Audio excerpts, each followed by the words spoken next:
Tengan ustedes buenas noches. Mi nombre es Guido Cristian Puero. Soy ingeniero metalurgista. Actualmente soy docente en la Escuela Profesional de Ingeniería Metalúrgica en la UNSA. También soy docente en la Universidad Continental en la Escuela de Minas. En esta noche vamos a hablar sobre materiales peligrosos. Bien, miren, la clasificación de materiales peligrosos, en realidad hay varios métodos, ¿sí? Varios sistemas de clasificación, pero en esta oportunidad vamos a hablar sobre el método ONU, ¿ya? Dice el sistema ONU, o también conocido como DOT. Este método que vamos a ver ahora fue ideado, ¿sí? Para uso de la compañía de bomberos allá en Estados Unidos. Ustedes saben que ante una emergencia, uno de los primeros que se presentan, ¿no es cierto?, para atender, para responder la emergencia, siempre han sido los bomberos. Y ha ocurrido pues que muchos de los bomberos cuando venían a estos lugares para atender el desastre, la emergencia, muchos de ellos perdían la vida, ¿no? Justamente porque desconocían cuál es el material que estaba generando o que había generado el daño en el accidente. Uno va y se acerca al área donde ha ocurrido el accidente y en esos momentos estoy siendo afectado, ¿sí? ¿Por qué? Porque no tengo las medidas de seguridad para ese material que pudiera haber intervenido en la emergencia. Entonces, este método del ONU dice Sistema de Identificación ONU. Los materiales peligrosos se clasifican en 9 grupos o clases. Miren, recuerden que estamos hablando según el método ONU, ¿ya? Entonces, este método clasifica en 9 grupos los diferentes materiales peligrosos. Estas señales tipo etiqueta se deben instalar sobre los envases, embalajes, lugares de almacenamiento de materiales peligrosos y en los vehículos a transportar por estos materiales.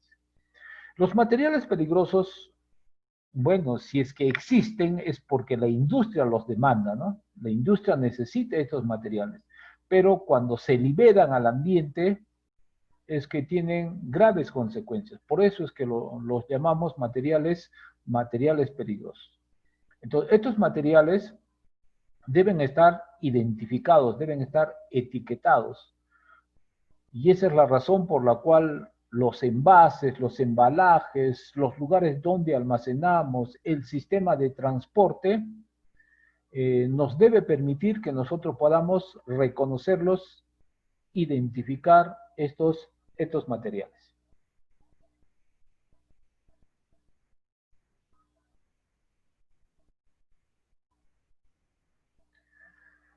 Estoy seguro que ustedes conocen esta guía. Esta es la guía GRE.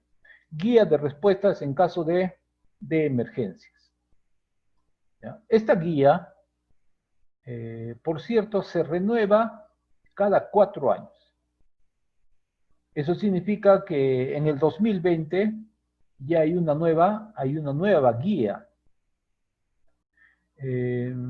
Constantemente, ¿no es cierto?, las industrias están desarrollando nuevos materiales, nuevas sustancias que son utilizadas justamente en las industrias, y entonces es por eso que esta guía va adicionando los nuevos materiales, nuevas sustancias que se van creando.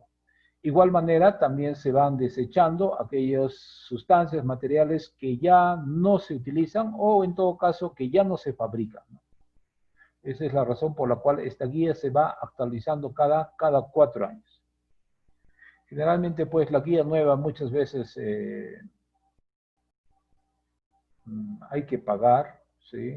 O en todo caso hay que esperar nomás para que se habilite, ¿no?, la descarga de estas guías. Que tú entras al internet, pones así, guía de respuesta en caso de emergencia, y la descarga es gratis, ¿no?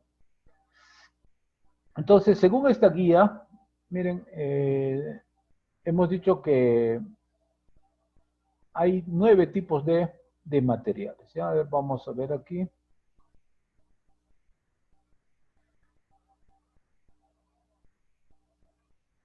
A ver, un momentito. Aquí está. Sistema de clasificación de riesgo. Dice, la clase de riesgo de materiales peligrosos está indicada tanto por su número de clase o división o por nombre. Entonces, este método de identificación de materiales peligrosos lo que hace es clasificar a los materiales por grupos, y a cada grupo le ha dado un número, ¿ya? Le ha dado un número. Entonces, aquí tenemos esa numeración, ¿no? Clase 1, clase 2, clase 3, 4, 5, 6, 7, 8 y 9. En esas 9 clases están todos los materiales peligrosos incluidos, ¿no?, en una de esas listas. Pero y ustedes pueden ver y pueden notar aquí que dentro de esta clase hay varias divisiones. ¿Sí? Hay varias divisiones. Bien. Este número del 1 al 9 está en base a la peligrosidad. O sea, de todos los materiales, los que tienen numeración 1 son los más peligrosos y son aquellos que tenemos que tener mayor cuidado, como hemos dicho, durante el transporte, almacenamiento, manipulación. Entonces, los materiales que mayor riesgo tienen son los explosivos, ¿sí? Los explosivos. Luego de eso, le siguen los gases, que vendrían a ser la clase 2. Y la clase 3 encontramos los líquidos inflamables. Generalmente estos son combustibles, ¿sí? Los líquidos inflamables. Luego, en la clase 4 encontramos los sólidos inflamables. Pueden ser sustancias que pueden experimentar combustión espontánea, sustancias que en contacto con el agua desprenden gases inflamables. Entonces, esta clase 4 considera a estos materiales que se pueden inflamar en forma espontánea, o sea, naturalmente, o también que en contacto con el agua estos materiales reaccionen y van a desprender gases. La clase número 5 son sustancias oxidantes y los peróxidos orgánicos. ¿Por qué son peligrosos estas sustancias oxidantes y los peróxidos? Porque estos generan su propio oxígeno. ¿Sí? Generan su propio oxígeno. Y si estos se inflaman, no necesitan que el oxígeno del ambiente, ¿no es cierto?, pueda acceder a ellos para que éste siga ardiendo. Si ustedes recuerdan, el triángulo del fuego, ¿sí?, para que se pueda producir fuego, necesitamos el calor, el material combustible y el oxígeno.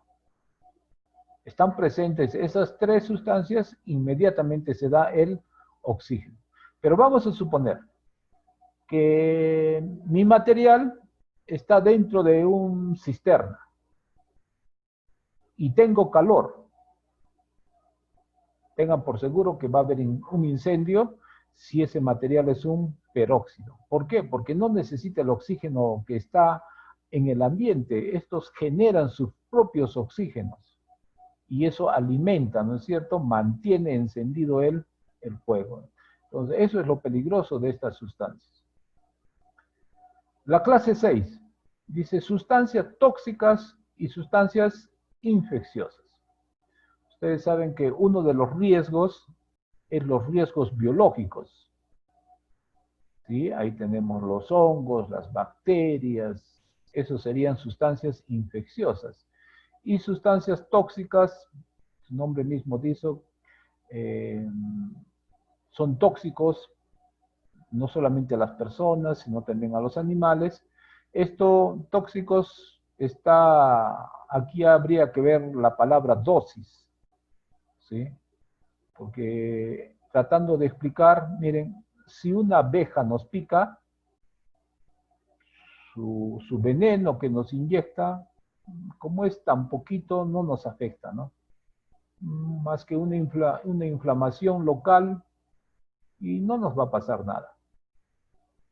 Pero imagínate que nos piquen 1000 abejas, ¿ve? Entonces ahí la cantidad ya nos hace daño. Entonces cuando hablamos de estas sustancias tiene que ver mucho la dosis, la cantidad que vamos a inhalar o que vamos a ingerir. Eso sería la clase 6, sustancias tóxicas y sustancias infecciosas. En la clase 7 están los materiales radioactivos, ¿sí? Materiales radioactivos, sobre todo aquellos que trabajan con rayos X, fluorescencia, ¿no? Ahí hay estos materiales. La clase 8, sustancias corrosivas, ¿sí? Los ácidos, los álcalis. La clase 9, cualquier otra sustancia peligrosa, ¿sí? Pero que no esté incluido en la lista anterior. Sobre todo aquí están, dice, las sustancias peligrosas para el ambiente. ¿Ya? Entonces, miren, según la ONU, como estamos viendo, son 9 clases de materiales. Primero los explosivos, gas, líquido y sólido. ¿Sí? En ese orden, gas, líquido y sólido. Luego tenemos las sustancias oxidantes, las tóxicas, materiales radioactivos, sustancias corrosivas y otros.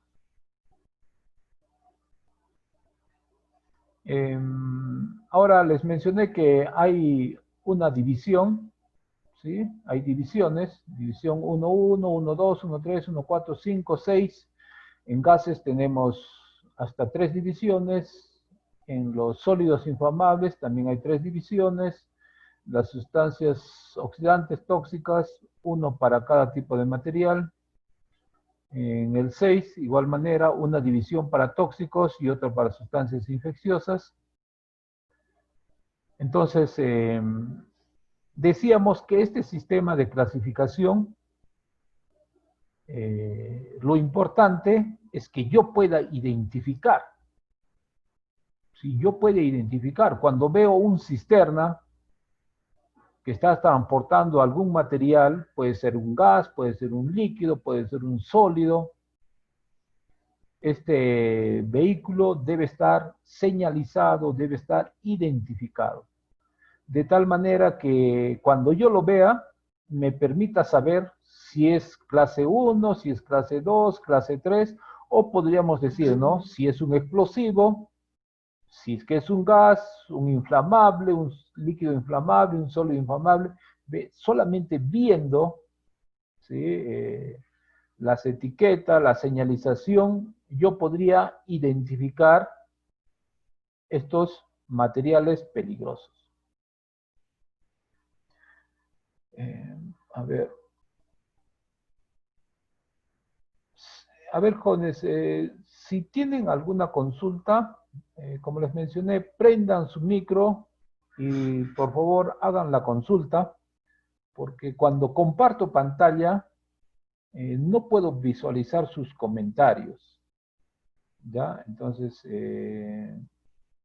si durante la presentación ustedes quieren hacer alguna consulta, entonces prendan su micro y hagan la pregunta, ¿ya? Entonces, miren, les decía que lo importante de este método no es solo que se clasifican los materiales, ¿no? Lo importante es que el que asiste, el que llega a atender una emergencia por cualquiera de estos materiales, pueda identificarlo. Simplemente viendo la señal, ¿sí? Viendo la etiqueta, yo debo poder identificar estos materiales.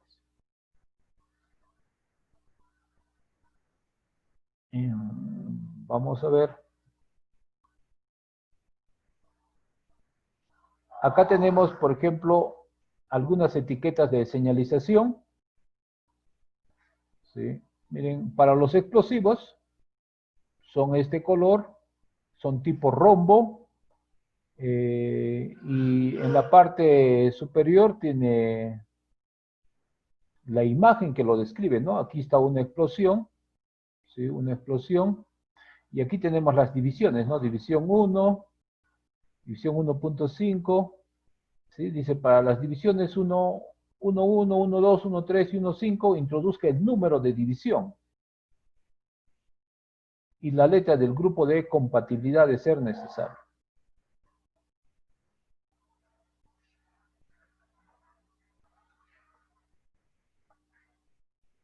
Tenemos para los gases inflamables, ¿sí? Gases inflamables. También tenemos aquí para, hemos dicho, sustancias infecciosas o tóxicas. Esto es para los peróxidos. Aquí tenemos para los gases. Entonces, cuando yo transporto, ¿sí? Un material combustible inflamable, ¿sí? Estamos hablando de un líquido, entonces yo debería tener esta etiqueta, ¿no?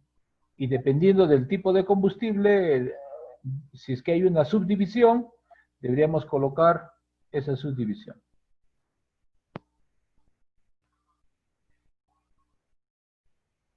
Tenemos varios ejemplos. Acá tenemos para las sustancias óxidas o corrosivos, los ácidos, para materiales radiactivos, sustancias infecciosas, ese es su símbolo, igual manera para estos radiactivos, ¿sí? Entonces, en este caso, para poder identificar correctamente, yo deberé saber el número, ¿sí? El 7 a qué corresponde, el 8, el 6, el 5, el 4, a qué sustancia corresponde. También la imagen que utilizamos, ¿no es cierto? En este caso, miren, tenemos diferentes imágenes, cada uno de ellos representa a una sustancia, ¿no?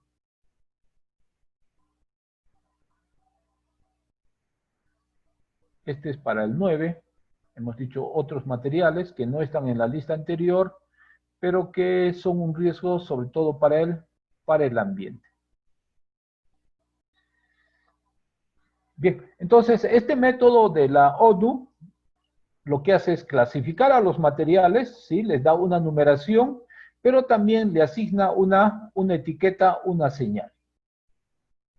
Entonces, cuando nosotros asistimos, ¿no es cierto? Vamos a suponer a un derrame de una sustancia. En este caso, puede ser un explosivo.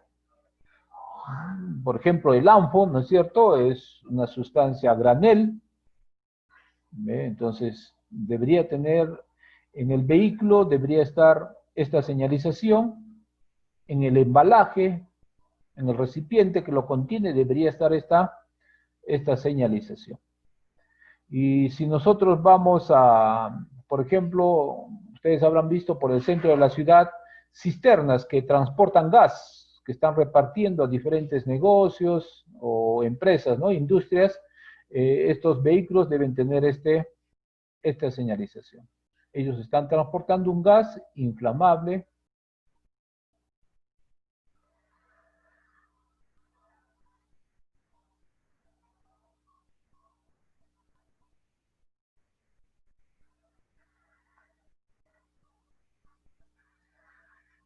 Aquí dice sustancias infecciosas, ¿sí? Los residuos, por ejemplo, hospitalarios, centros de salud,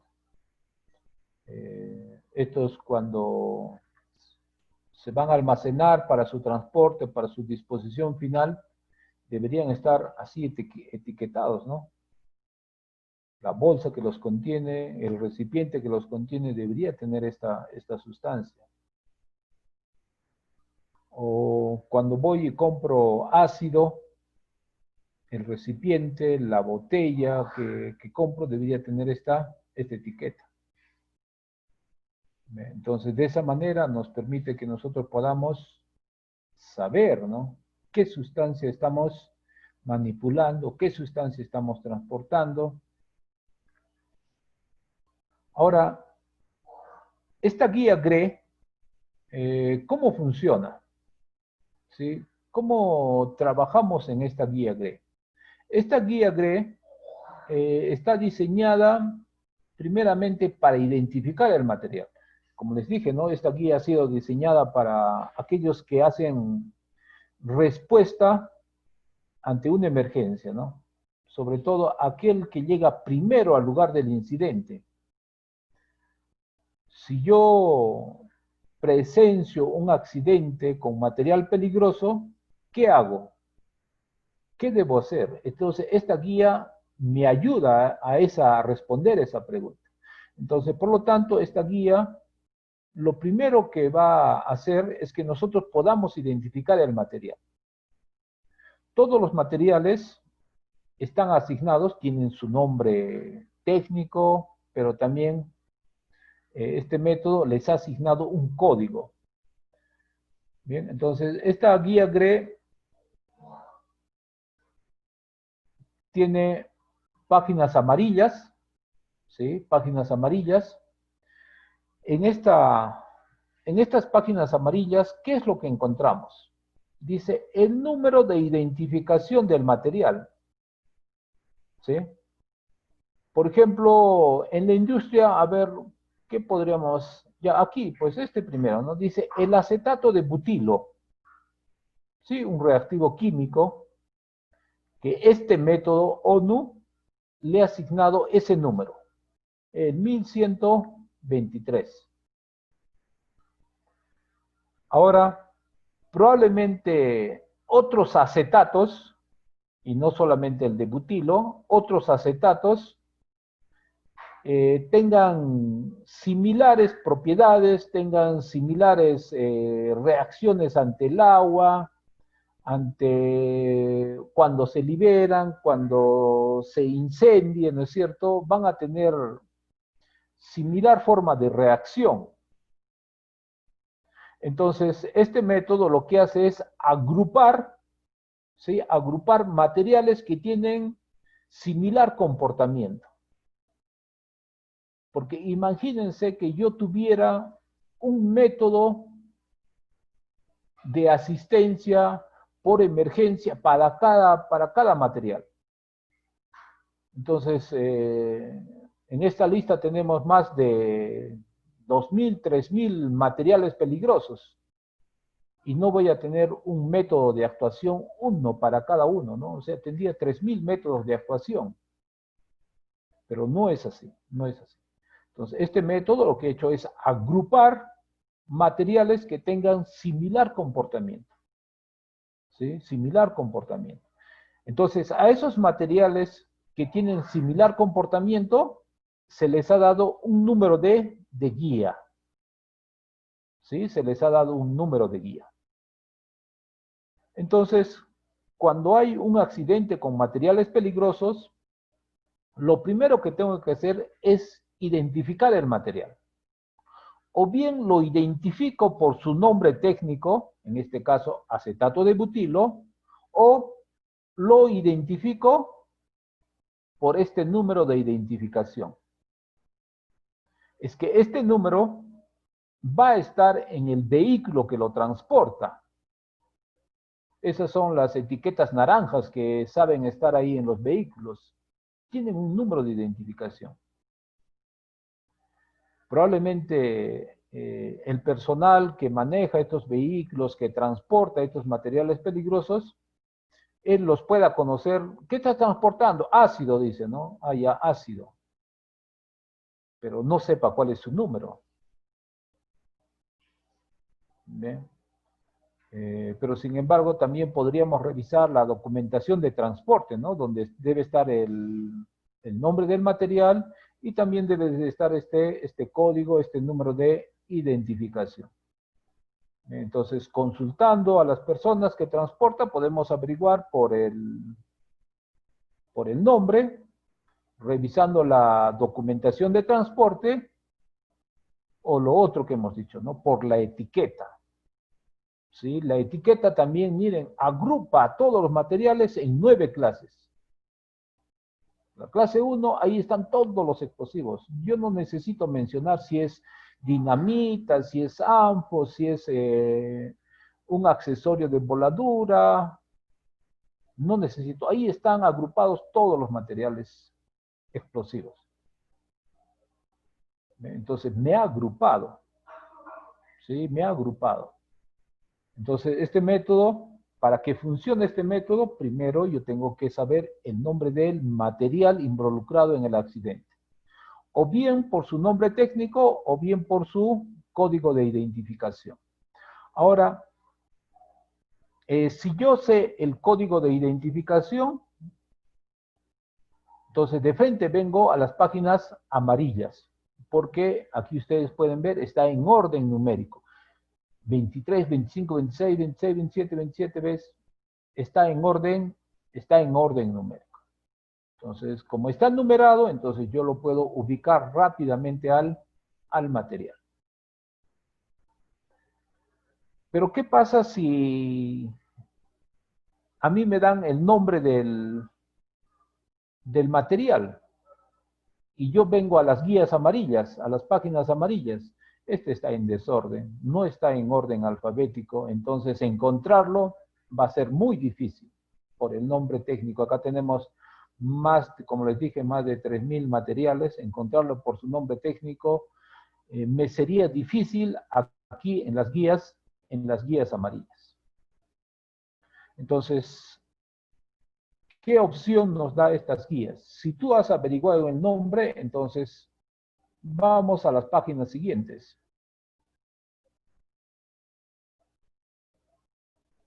Aquí. ¿Sí? A las páginas azules. En las páginas azules, el material sí está ordenado en forma alfabética. Sí, hemos dicho acetato de butilo, ¿no? Entonces busquemos acetato de butilo.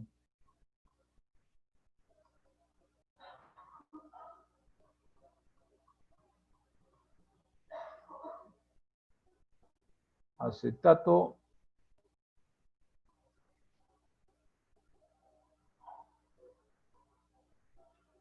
de etilo, ¿era o butilo? Butilo, ¿no?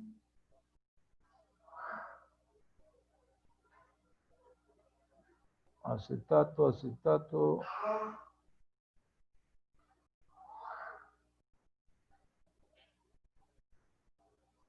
Aquí está. Acetato de butilo. ¿Ve? Entonces, si yo sé el nombre del material, me voy a las páginas azules. Si yo sé el código del material, me voy a las páginas amarillas. Listo.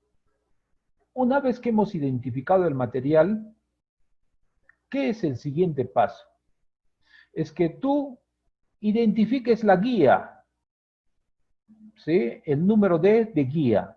Y este número de guía lo vas a encontrar en las páginas amarillas o en las páginas azules. Porque esta guía, como hemos dicho, agrupa varios materiales, ¿no? Miren, como ustedes pueden ver, ¿eh? Acetato de amilo, acetato de propilo. Aquí también hemos visto otros números, acetato de pino. Todos tienen el mismo comportamiento. Entonces, para todos ellos, una metodología y no varias, ¿no? Para atender la emergencia.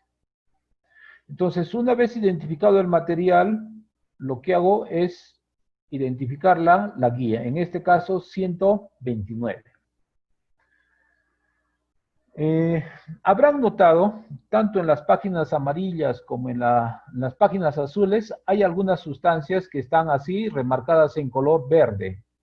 ¿Qué significa eso? Eso significa que si este material entra en contacto con el agua, va a producir reacciones, va a reaccionar con el agua. Entonces, esta guía nos está resaltando eso, ¿no? Nos está resaltando. Por ejemplo, si hay un incendio con este AC y tú le metes agua para apagar el incendio, agravas la situación. ¿Sí? Agravas la situación. Entonces, por eso que en la guía está resaltado de color verde, ¿no? A ver qué otros materiales hay. Aquí, ¿ves? Todos estos. Ácido cianhídrico, dicen solución acuosa con no más de 20% de cianuro de hidrógeno, el ácido fluorosulfónico, todos estos materiales resaltados en verde reaccionan con el agua. Entonces, en un accidente no puedes utilizar agua, no puedes utilizar agua. Deberás utilizar otra sustancia para apagar si fuera el caso de incendio. Bien, pero estamos viendo del acetato de butilo, ¿no? Esta es la guía número 129. Entonces, identificado esta guía, nos vamos a las siguientes páginas.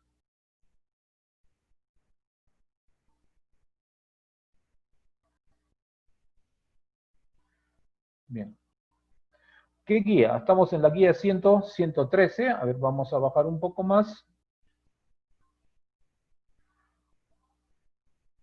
124, 126, 28. Este creo que ya es 132. 31. 30. Este es, ¿no? 129. Aquí empieza, la guía número 129.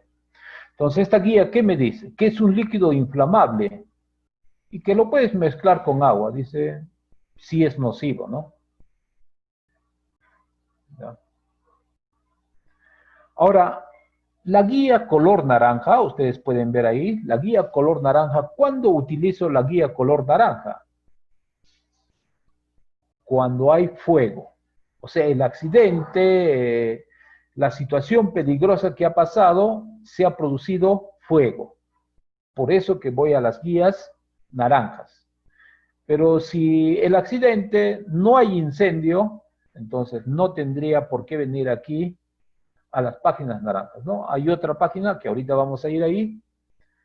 Entonces, si en el accidente tenemos incendio, entonces recurro a la página naranja y busco la guía, como hemos hecho ahora, ¿no? Ya le hemos encontrado la guía. ¿Y qué dice acá?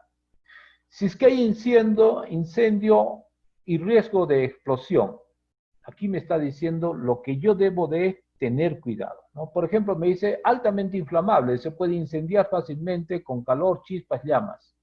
Los vapores pueden formar mezclas explosivas con el aire, los vapores pueden viajar a una fuente de encendido y regresar en llamas y así.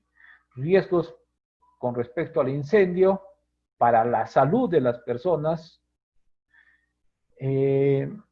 Aquí lo que nos interesa es seguridad pública.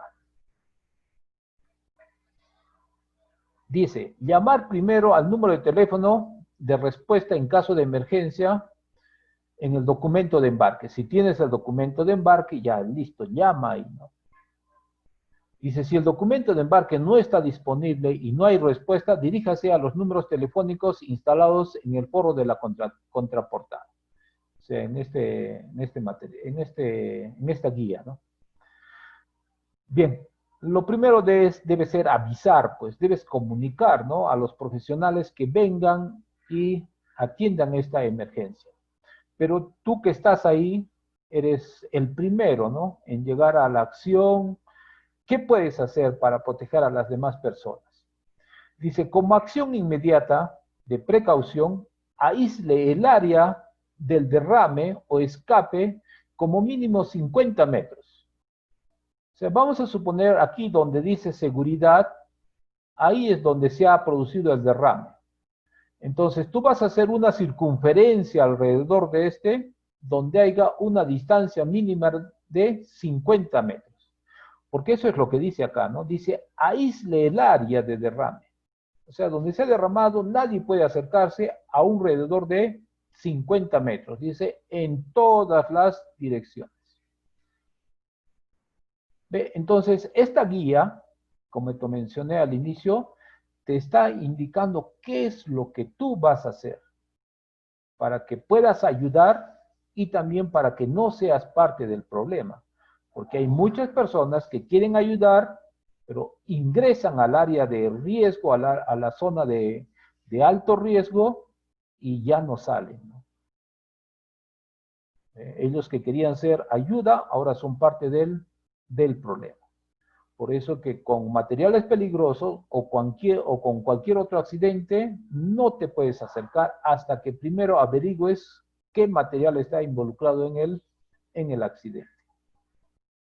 Entonces, para este caso, lo que vamos a hacer es, dice 50 metros a la redonda, ¿no? En todas las direcciones.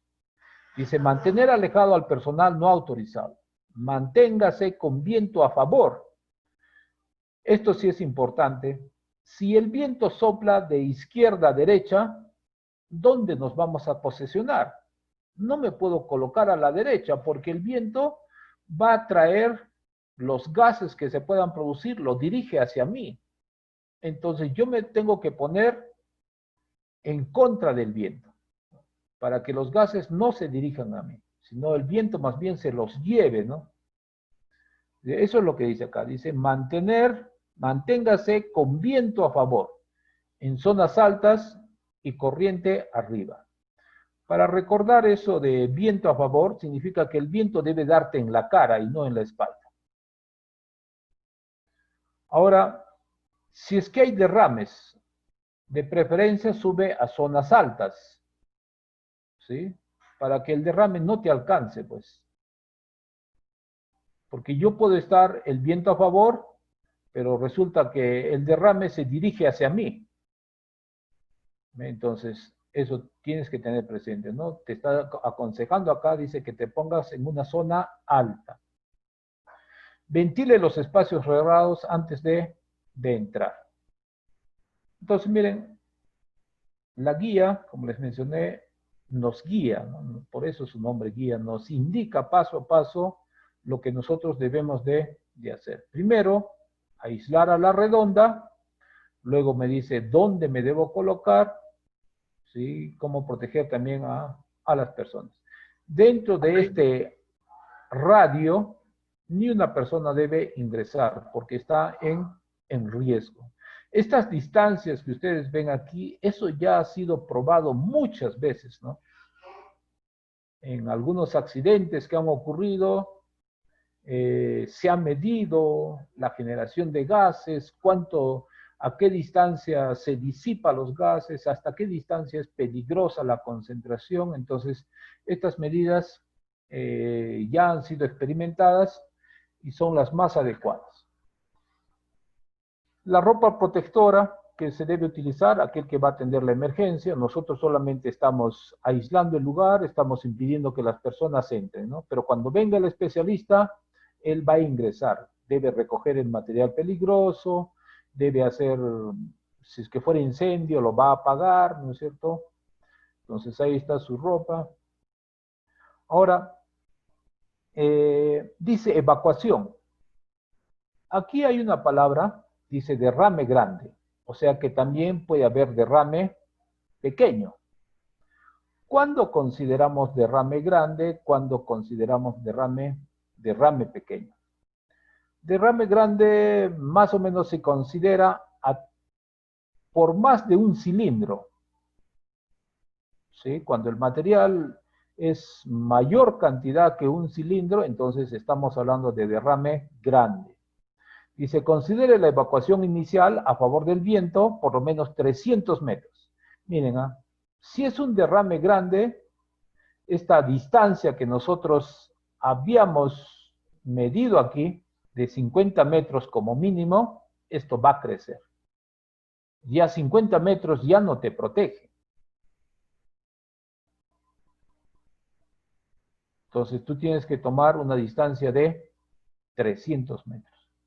Entonces, antes de acercarte, visualiza, trata de identificar más o menos qué cantidad de materiales se ha derramado. Si es un cisterna, ya pues es un derrame grande. Si hay varias cajas derramadas o cilindros en el suelo, entonces ya estamos hablando de derrame grande, ¿no? Entonces, aquí 300 metros a la redonda y siempre a favor del viento. Eso si es que se ha dado un derrame, pero ¿qué tal si hay un incendio? Esta distancia va a cambiar. Dice, si un tanque, carro de ferrocarril, autotanque está involucrado en el incendio, dice, aísle 800 metros a la redonda. ¿Ve? Ya no es solamente 300 metros. Ahora pasa a 800 metros. ¿Eso por qué? Porque hay incendio.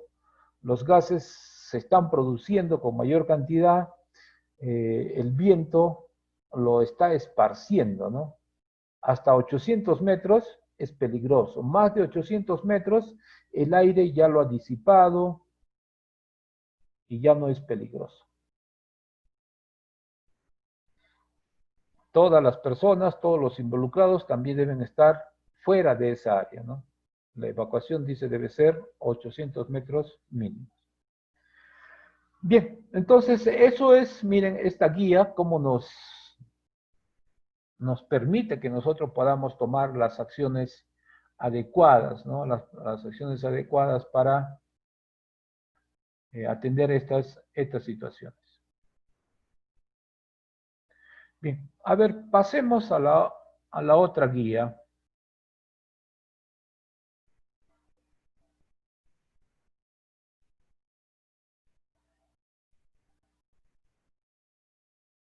Aquí tenemos. Estas son las páginas verdes. Y como les mencioné, estas páginas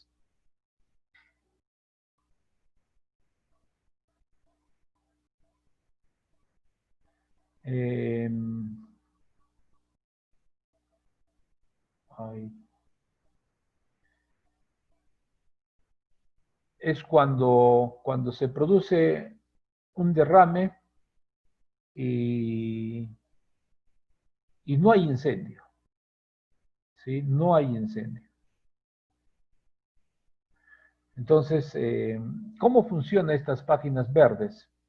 Primeramente, para aplicar, debo saber si el derrame es pequeño o si el derrame es grande. Dice aquí, ¿no? Derrame pequeño, de un envase pequeño o una fuga pequeña de un envase grande. Puede ser que el derrame se haya producido de un galón, pues, de una galonera, ¿no? Ya derrame pequeño. O puede ser que de un envase grande, vamos a suponer, pues, como hemos dicho, un cilindro, ¿no? Pero se ha derramado una pequeña cantidad. Aquí en el lado derecho me dice derrame grande, de un envase grande o de muchos envases pequeños. ¿Sí? Entonces, generalmente la medida, como les digo, es más o menos así, un cilindro, más de un cilindro, estamos considerando derrame grande y en menores cantidades vendría a ser un derrame pequeño. Entonces, una vez que yo ya sé el tipo de derrame, lo siguiente que voy a hacer es preguntarme, ¿no? Si es de día o es de noche. El accidente, ¿en qué momento está ocurriendo? ¿De día o de noche? ¿Sí? En ambos lados, ¿no? De día o de noche. Pero como primera acción para derrames pequeños, me dice aísle a la redonda. En este caso vamos a buscar a ver un material, el clorofluormiato, dice, ¿no? De metilo. ¿Sí? Si este material se hubiese derramado y no hay riesgo de incendio, y es un derrame pequeño, en un laboratorio, vamos a poner un laboratorio, o estamos transportando un recipiente, un galón, ya, derrame pequeño, ¿no?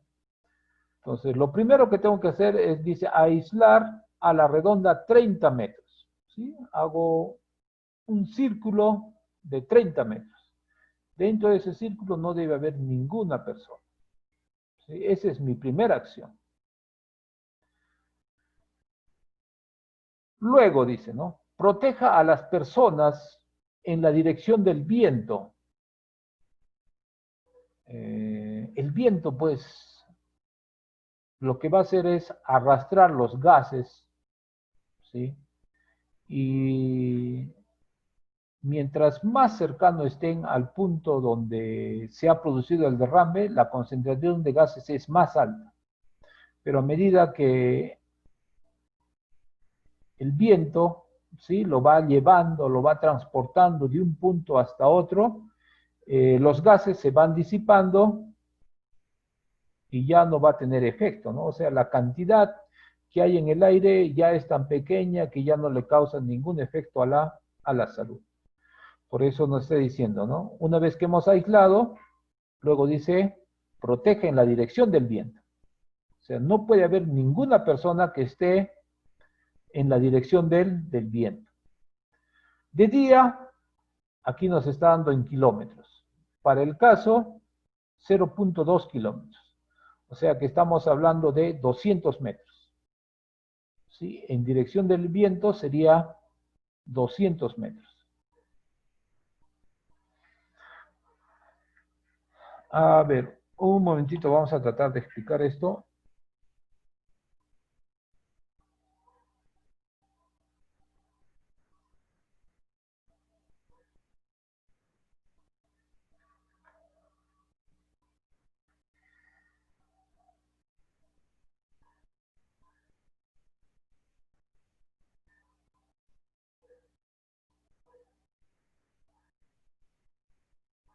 Bien, aquí lo he pegado.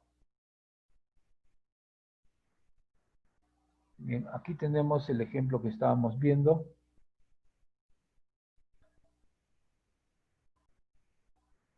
Entonces, no es. Ahora, un momentito, un momentito, un momentito.